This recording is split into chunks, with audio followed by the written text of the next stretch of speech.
दोस्तों आज हम स्टार्ट करेंगे चैप्टर नंबर 5 बीएसटी का पार्ट 2।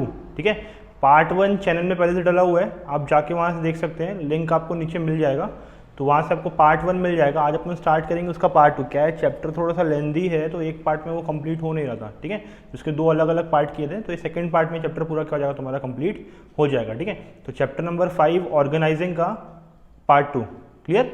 तो अगला टॉपिक जो हमको पढ़ना है इसमें वो है फॉर्मल ऑर्गेनाइजेशन। ठीक है, formal organisation and informal organisation, दो अलग अलग टाइप के ऑर्गेनाइजेशन होते हैं, उसके बारे में हमको पढ़ना है। ठीक है, पहला है फॉर्मल ऑर्गेनाइजेशन, उसके बाद हम पढ़ेंगे इनफॉर्मल ऑर्गेनाइजेशन। तो फॉर्मल ऑर्गेनाइजेशन होता क्या है, a formal organisation is an organisation with a fix set of rule of inter organisation procedure and structure. ठीक है, फॉर्मल ऑर्गेनाइजेशन होता क्या है, एक इस तरीके का ऑर्गेनाइजेशन है जहाँ पे रूल्स एंड रेगुलेशन को पूरे अच्छे तरीके से फॉलो किया जाता है।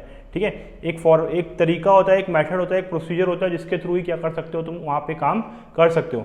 या अगर तुम अपने ऑर्गेनाइजेशन से अगर किसी दूसरे ऑर्गेनाइजेशन से कम्युनिकेशन करना है या किसी भी चीज़ किसी भी तरीके से डील करना है, तो एक वेल सेट ऑफ स्ट्रक्चर होता है जिसको तुमको फॉलो करना है, उसके बाद ही तुम क्या कर सकते हो, वहाँ पे कम्युनिकेट कर सकते हो या कोई डील कर सकते हो। ठीक है, इसकी एक और डेफिनेशन है, it is a well defined structure of authority and responsibility. ठीक है, फॉर्मल ऑर्गेनाइजेशन क्या है, एक वेल डिफाइंड स्ट्रक्चर है, किस चीज़ का, अथॉरिटी का, और दूसरा तुम्हारा रिस्पॉन्सिबिलिटी का। ठीक है, अगर फॉर्मल ऑर्गेनाइजेशन में आप काम कर रहे हो तो वहाँ पे जो अथॉरिटी रहती है, ठीक है, लोगों के पास अथॉरिटी रहती है, अथॉरिटी मतलब उनके पास पावर है, या रिस्पॉन्सिबिलिटी मतलब उनके ऊपर उनको वर्क दे दिया गया कि ये काम आपको एक फिक्स पीरियड ऑफ टाइम में कंप्लीट करके देना है।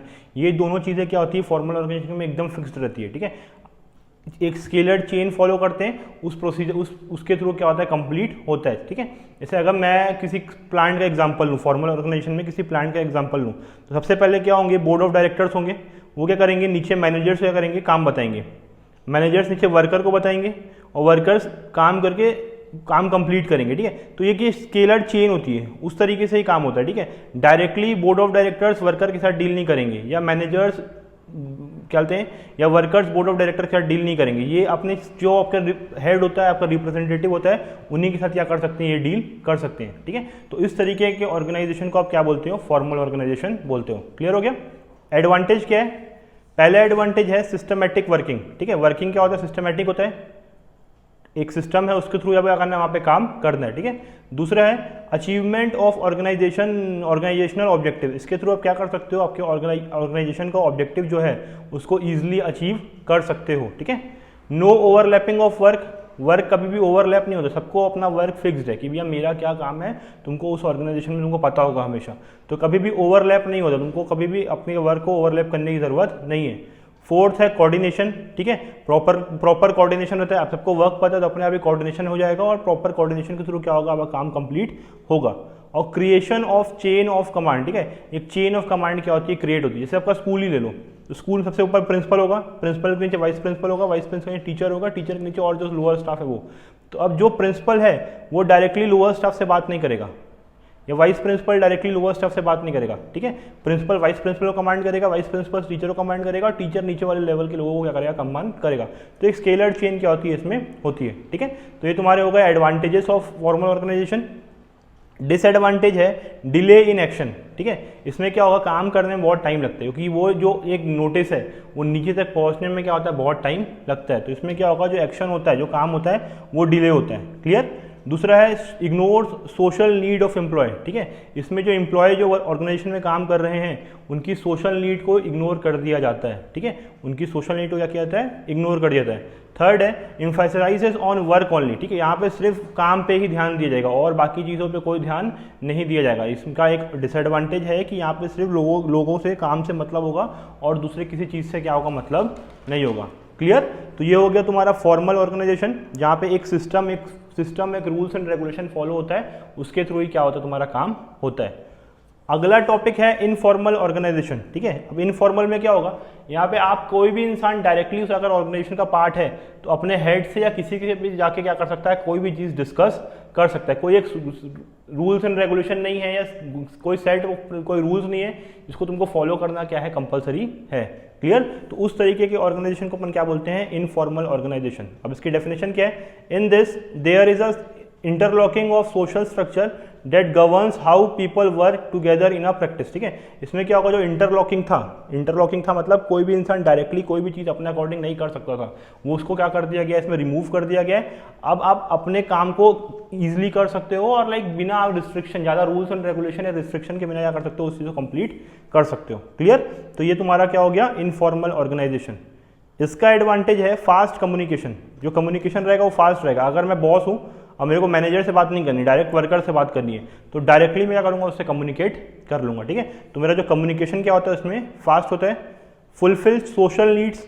ठीक है, जो सोशल नीड्स है, जो लोगों की एम्प्लॉयज़ की जो सोशल नीड है या सोसाइटी की जो डिमांड है, वो इसमें क्या होता है, ईजिली फुलफिल होता है, क्योंकि इसमें उसमें अच्छे तरीके से ध्यान दिया जाता है। ठीक है, लास्ट है करेक्ट फीडबैक। मेरे को क्या होगा, हमेशा एक करेक्ट फीडबैक मिलेगा। सपोज मैं किसी कंपनी का ओनर हूँ, अब नीचे मेरे नीचे मैनेजर्स हैं और मैनेजर्स के नीचे वर्कर है। अब अगर फॉर्मल है तो क्या होगा, वर्कर किसको रिपोर्ट करेगा, मैनेजर को, और मैनेजर अपने अकॉर्डिंग उसको मैनिपुलेट करके मेरे को क्या करेगा, वो इन्फॉर्मेशन प्रोवाइड करेगा। लेकिन अगर इनफॉर्मल ऑर्गेनाइजेशन है तो वर्कर को अगर कोई प्रॉब्लम होगी वो डायरेक्टली आके मेरे से क्या कर सकता है, कम्युनिकेट कर सकता है। तो मेरे को एकदम करेक्ट फीडबैक क्या होगा, इनफॉर्मल ऑर्गेनाइजेशन में मिलेगा। तो ये एक इसका क्या है, एडवांटेज है। क्लियर?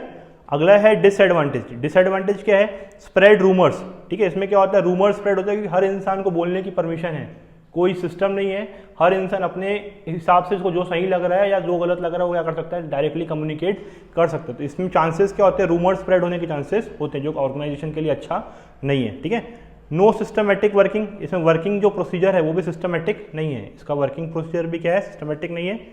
मे ब्रिंग निग्लिजिबल रिजल्ट। ठीक है, और हो सकता है जो तुम्हारा रिजल्ट आए वो हमेशा सही ना आए। ठीक है, निग्लिजिबल रिजल्ट मतलब बहुत पुअर रिजल्ट आए या खराब रिजल्ट आने के चांसेस इनफॉर्मल ऑर्गेनाइजेशन में क्या है, बहुत ज़्यादा है। क्लियर हो गया?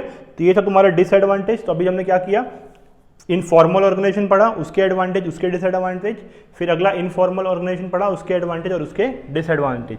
ठीक है, तो ये क्वेश्चन अलग अलग भी आता है और डिफरेंस बिटवीन के फॉर्म में भी क्या होता है, आता है। तो अगर तुमको क्लियर है तो तुम अपने अकॉर्डिंग जो भी क्वेश्चन पूछ रहा है आप क्या कर सकते हो, सॉल्व कर सकते हो। ठीक है, ठीक है। अब अगला टॉपिक है डेलीगेशन ऑफ अथॉरिटी। ठीक है, डेलीगेशन ऑफ अथॉरिटी होता क्या है, a process of entrusting responsibility and authority to the subordinate and creating accountability or on those employee who are entrusting responsibility and authority। ठीक है, अब क्या होता है इसका मतलब कि डेलीगेशन ऑफ अथॉरिटी का मतलब होता है कि अगर मैं अपनी ऑर्गेनाइजेशन में काम कर रहा हूँ, ठीक है, मैं अपनी ऑर्गेनाइजेशन में काम कर रहा हूँ, तो जो मेरे नीचे सबऑर्डिनेट हैं मैं क्या करूँगा, उनको रिस्पॉन्सिबिलिटी दूंगा और अथॉरिटी दूंगा। ठीक है, उनको क्या करूँगा, रिस्पॉन्सिबिलिटी दूंगा और अथॉरिटी दूंगा, ताकि क्या कर सके, वो एक पर्टिकुलर जॉब को कंप्लीट कर सके। सपोज कोई एक जॉब एक्स है, ठीक है, अब मेरे को उसको कंप्लीट करना है विद इन 15 डेज। अब मेरा एक एम्प्लॉय है जो मेरे साथ बहुत साल से काम कर रहा है, अब मैं उस जॉब को कंप्लीट करने की पूरी रिस्पॉन्सिबिलिटी और पूरी अथॉरिटी उस एक एम्प्लॉय को दे दिया हूँ। उसको बोला अपनी टीम सिलेक्ट करो और ये जॉब कंप्लीट करके 15 दिन के अंदर में वो क्या करो, रिपोर्ट करो। ठीक है, तो इसी चीज़ को अपन क्या बोलते हैं, डेलीगेशन ऑफ अथॉरिटी। ठीक है, इसमें मैं क्या दे रहा हूँ, उस इंसान को अथॉरिटी भी दे रहा हूँ, उसको रिस्पॉन्सिबिलिटी दे रहा हूँ कि मेरे को ये पर्टिकुलर काम 15 दिन के अंदर कंप्लीट करके चाहिए। क्लियर हो गया? इसका इंपॉर्टेंस क्या है, इंपॉर्टेंस ऑफ डेलीगेशन है, पहला इफेक्टिव मैनेजमेंट। इससे जो मैनेजमेंट होता है वो क्या होता है, इफेक्टिव होता है। ठीक है, मैनेजमेंट क्या होगा मेरा, इफेक्टिव होगा। दूसरा एम्प्लॉय डेवलपमेंट, दूसरा क्या होगा, एम्प्लॉय डेवलपमेंट। अब मैं जिस इंसान को काम दिया था, ठीक है, जिस इंसान को मैं काम दिया था कि 15 डेज के अंदर काम करके रिपोर्ट करो, अब उसका क्या होगा, उस एक पर्टिकुलर जॉब में अगर वो काम कर रहा है 15 दिन तक, तो उसके अंदर क्या होगा, स्किल्स डेवलप होंगी और वो मेरे लिए फ्यूचर में क्या करेगा, अच्छा रहेगा। ठीक है, थर्ड है मोटिवेशन ऑफ एम्प्लॉय। इससे क्या होगा, उसको भी मोटिवेशन मिलेगा कि भैया मेरा जो हेड है वो मेरे पे क्या कर रहा है, ट्रस्ट कर रहा है। ठीक है, मेरा हेड क्या कर रहा है, मेरे पे ट्रस्ट कर रहा है, तो उसको क्या होगा, मोटिवेशन होगा। फिर फैसिलिटेशन ऑफ ग्रोथ, उसको क्या होगा, वहाँ पे ग्रोथ होगा। अब अगर एक टास्क कंप्लीट किया उसको कॉन्फिडेंस आएगा, दूसरा उससे बड़ा टास्क करेगा फिर कॉन्फिडेंस आएगा, फिर उससे बड़ा करेगा उसको और कॉन्फिडेंस आएगा, तो क्या होगा, उसको ग्रोथ होगी। ठीक है, उसकी धीरे धीरे क्या होगी, ग्रोथ होगी। और लास्ट है बेटर कोऑर्डिनेशन। इससे क्या होगा, ईजी कोऑर्डिनेशन रहेगा, वो मेरे को टाइम टू टाइम रिपोर्ट करता जाएगा, तो उससे उसके बीच में और मेरे बीच में और उसके साथ जो टीम काम कर रही है उनके बीच में, इन सब के बीच में क्या होगा, एक बहुत अच्छा कोऑर्डिनेशन सेटअप हो जाएगा। क्लियर? तो ये होता है तुम्हारा डेलीगेशन ऑफ अथॉरिटी। ठीक है, ये अपन कर लिए, इसका इंपॉर्टेंस कर लिए। अब एलिमेंट्स ऑफ डेलीगेशन, अब जो डेलीगेशन है उसके टोटल 3 एलिमेंट हैं। ठीक है, एलिमेंट्स ऑफ डेलीगेशन के अंदर डेलीगेशन के टोटल 3 एलिमेंट्स हैं। पहला है रिस्पॉन्सिबिलिटी, दूसरा है अथॉरिटी और तीसरा है अकाउंटेबिलिटी। ठीक है, तीन इसके एलिमेंट्स हैं, पहला रिस्पॉन्सिबिलिटी, दूसरा अथॉरिटी और थर्ड वन है अकाउंटेबिलिटी। ठीक है, एक एक करके देखते हैं अब। रिस्पॉन्सिबिलिटी क्या होता है? In this work is assigned to the people and all physical and mental activities to be perform by the employ. ठीक है, रिस्पॉन्सिबिलिटी में क्या हो रहा है, मैंने एक इंसान को बोला है कि ये काम कंप्लीट करना है। अब उस काम को पूरा कंप्लीट करना, अपना पूरा फिजिकली कमांड देना या मेंटली अपने आप को इन्वॉल्व करना, उस पूरे तरीके का, ठीक है, फिजिकल और मेंटल एक्टिविटी सारे परफॉर्म करने की रिस्पॉन्सिबिलिटी किसकी होगी? उस एक पर्टिकुलर एम्प्लॉय की होगी। तो उसको अपन क्या बोलते हैं? रिस्पॉन्सिबिलिटी। ठीक है, वो सिचुएशन जब मैं किसी एक एम्प्लॉय को पूरी रिस्पॉन्सिबिलिटी दे रहा हूँ कि वो उस एक टास्क को अपने पूरे फिजिकल और मेंटल तरीके से कंप्लीट करे। ठीक है, उसी को अपन क्या बोलते हैं? रिस्पॉन्सिबिलिटी। क्लियर हो गया? ये था तुम्हारा पहला element of delegation. Second element है वो है अथॉरिटी। ठीक है, it is the power to take decision. ठीक है, अथॉरिटी क्या होता है? It is the power to take decision. अब सपोज उस इंसान ने को काम करना है, उसने अपने साथ 5 लोगों की टीम रखी, 5 लोगों की टीम रखी, 3-4 दिन बाद उसको लगा कि 2 इंसान ठीक तरीके से काम नहीं कर रहे हैं। 2 दिन बाद लगा उसको कि 2 इंसान ठीक तरीके से काम नहीं कर रहे हैं। तब उसके पास अथॉरिटी है कि वो अपने बिना मेरे से पूछे उन दोनों को लोगों को रिमूव कर सकता है और कोई 2 नए इंसान क्या कर सकता है? उसमें ऐड कर सकता है। तो इसी चीज़ को अपन क्या बोलते हैं? अथॉरिटी। इसमें आपको मेन पॉइंट क्या याद रखना है? तो पावर। ठीक है, मेन पॉइंट क्या याद रखना है? Power. It is the power to take decision. उसको पावर मिली हुई है कि वो कोई भी डिसीजन अपने अकॉर्डिंग क्या कर सकता है? ले सकता है। ये दूसरा एलिमेंट हो गया। और लास्ट एलिमेंट है अकाउंटेबिलिटी। ठीक है, लास्ट एलिमेंट है अकाउंटेबिलिटी।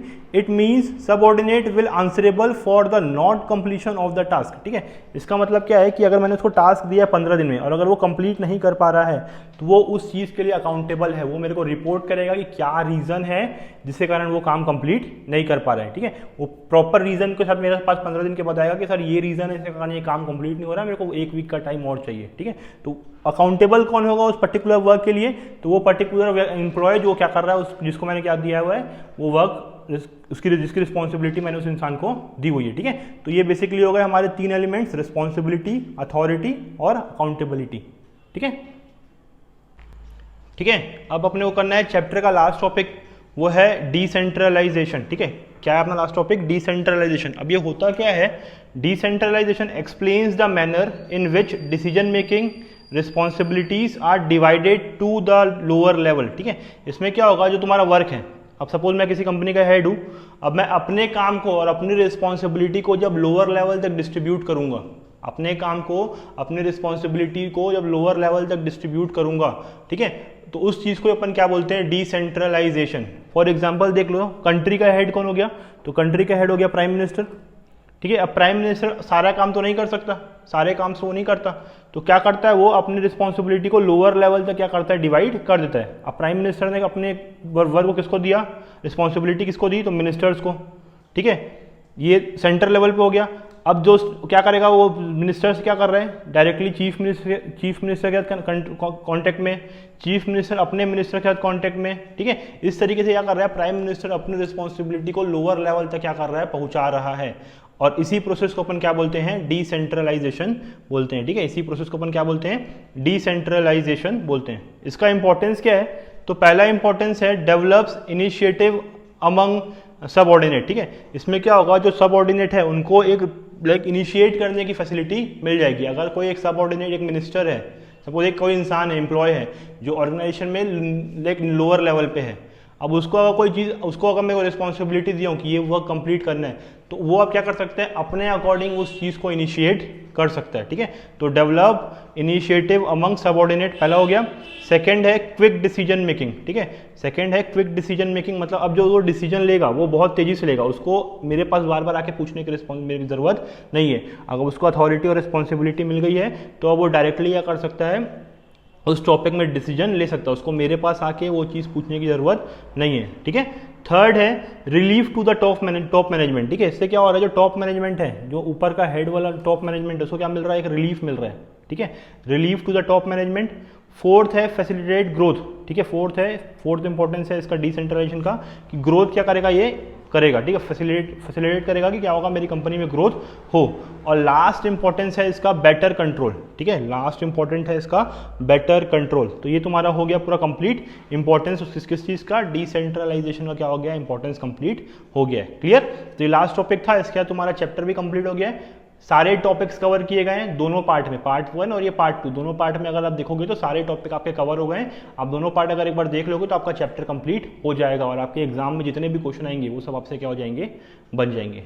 ठीक है, तो अगर कोई भी डाउट रहे तो आप नीचे कमेंट सेक्शन में डाल सकते हैं और बाकी वीडियो को लाइक कर दें और चैनल को सब्सक्राइब कर दें। ठीक है, थैंक यू।